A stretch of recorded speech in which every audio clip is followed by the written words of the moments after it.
नमस्कार, आपण पाहत आहात परांडा न्यूज 24।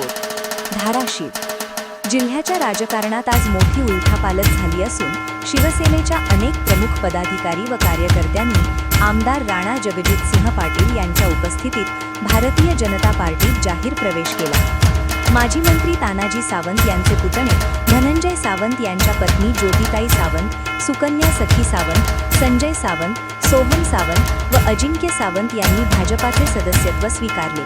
त्यांच्यासोबतच शिवसेनेचे जिल्हा समन्वयक गौतम लटके, उपजिल्हा प्रमुख दत्तात्रय मोहिते, परांडा तालुका संघटक जयदेव गोखणे, भूम युवासेना प्रमुख निलेश चव्हाण यांसह अनेक सरपंच, उपसरपंच आणि कार्यकर्त्यांनी कमळ हाती घेतले। उपस्थिती यावेळी भाजपा जिल्हाध्यक्ष दत्ता कुलकर्णी, मुख्य प्रवक्ते नवनाथ बन, अनिल काळे, संताजी चालुक्य, मल्हार पाटील व इतर मान्यवर उपस्थित होते। आगामी निवडणुकांच्या पार्श्वभूमीवर हा शिवसेनेसाठी मोठा धक्का मानला जात आहे।